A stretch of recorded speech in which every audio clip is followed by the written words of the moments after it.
ஓம் சாய்ராம். குருவருள் இருந்தால் திருவருள் நமக்கு கிடைக்கும்.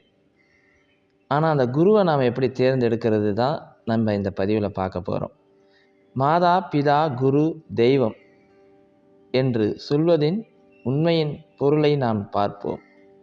தன் குழந்தைக்கு இவர்தான் தந்தை என்று அடையாளம் காட்டுவது தாய். அதேபோல் தெய்வத்தை நமக்கு அடையாளம் காட்டுபவர்தான் குரு. ஆனால் இன்று பெரும்பாலானோர் மாதா பிதா குரு தெய்வம் என்பதை தவறாக புரிந்து கொண்டு முதலில் தாய், பிறகு தந்தை, பிறகு குரு, பிறகுதான் தெய்வம் என்று வரிசைப்படுத்துகிறார்கள்.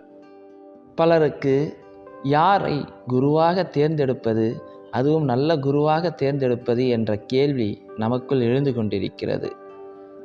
அருணகிரி நாதரை தேடி இறைவன் குருவாக வந்தார். மாணிக்கவாசகரை தேடி இறைவன் குருவாக வந்தார். அதுபோல நம்மையும் குரு தேடி தானாக வருவார். மாணிக்கவாசகருக்கு இறைவன் அந்தணர் வடிவில் வந்தது போல் மாணிக்கவாசகர் தன்னுடைய குருவை உணர்ந்து கொண்டார். நம் வாழ்வில் நமக்கு குரு அருள் வருவதை நாம் உணர்ந்து கொள்கிறோமா? நாம் வாழ்கின்ற இந்த நூற்றாண்டிலும் பல குருமார்கள் வாழ்ந்து கொண்டு தான் இருக்கிறார்கள். ஆனால் அவராகவே வருவதும் அவராகவே உன்னை சீடராக ஏற்றுக்கொள்வது தான் மிக முக்கியம். பலர் இவ்வாறாக இந்த நூற்றாண்டில் வாழ்ந்து கொண்டாலும் அவர்களில் யார் சிறந்தவராக நம்முடைய குருவாக ஏற்றுக்கொள்ளக்கூடிய சூழ்நிலை நமக்கு எப்படி உருவாகிறது என்று பார்ப்போம். எந்த ஒரு அடியவர் வாழ்வில் திடீரென்ற மகான்களை பற்றி கேட்கும் வாய்ப்பு அல்லது அவர்களை பற்றி படிக்கும் வாய்ப்பு, அவர்களை சந்திக்க செல்லும் வாய்ப்பு என்று தற்செயலாக அவர்கள் நினைக்காமல் இந்த விஷயங்கள் நடக்கும்பொழுது அவர்களுடைய வாழ்வில் குரு வழிகாட்ட வந்துவிட்டார் என்பதுதான் பொருள். இதனை புரிந்து கொள்ளாத அடியவர்கள் உண்மையில் நிறைய பேர் உண்டு. குரு என்பவர் கையில் ஒரு மந்திரக்கோலை வைத்துக்கொண்டு நம்முடைய வாழ்வில் வசதிகளையும் பொருள்களையும் அள்ளி கொடுப்பவர் அல்ல. குரு என்பவர் நம்முடைய வாழ்வில் வரும்பொழுது நம் வாழ்வில் என்ன மாற்றங்கள் ஏற்படும், தன் வாழ்வில் ஏற்படும் இன்ப துன்பங்கள் அனைத்திற்கும் காரணம் கர்மா என்பது முதலில் நமக்கு புரிய ஆரம்பிக்கும். துன்பங்கள் வரும்பொழுது அதை தாண்டி ஒரு அமைதியையும் அந்த துன்பத்தை பொறுத்து கொள்ளக்கூடிய சக்தியும் நமக்கு குரு தருகிறார். ஒவ்வொருடைய கர்மாவையும் அனுபவித்தான் ஆக வேண்டும் என்று புரியும் பக்குவத்தை கொடுக்கிறார்.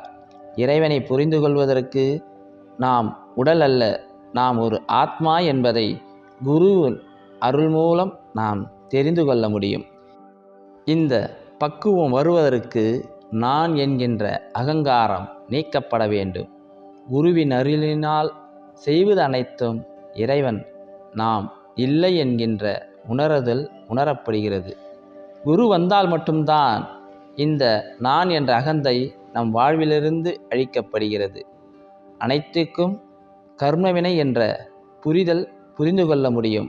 நான் என்ற அகங்காரம் அழித்தல், நான் ஆத்மா என்று புரிந்து கொள்ளுதல், இந்த மூன்றையும் நம்மளுடைய குரு நமக்கு காட்டிய மிகப்பெரிய வழி என்பதை நீங்கள் தெரிந்து கொள்ள வேண்டும்.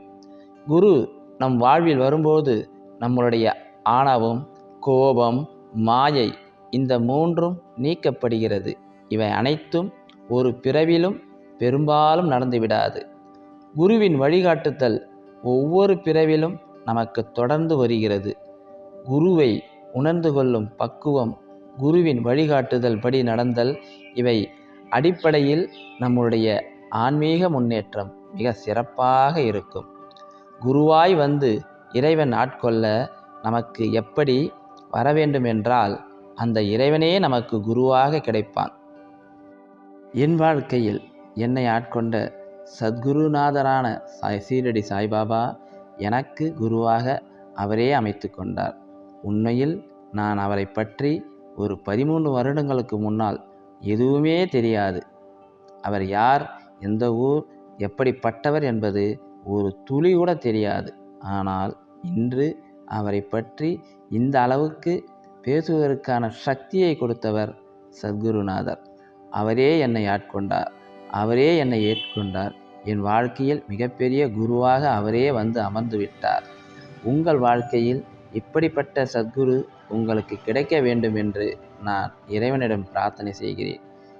சத்குருநாதர் வெறும் குருவாக அல்ல, எனக்கு நல்ல ஆன்மீக வழிகாட்டியாகவும் இறைவனிடம் அழைத்துச் செல்லும் மிகப்பெரிய வழிகாட்டியாகவும் எனக்கு அமைந்து விட்டார். உங்கள் வாழ்க்கையில் யார் குருவாக ஏற்றுக்கொள்ளப் போகிறீர்கள் என்பதை நீங்கள் முடிவு செய்யுங்கள். ஓம் சாய்ராம்.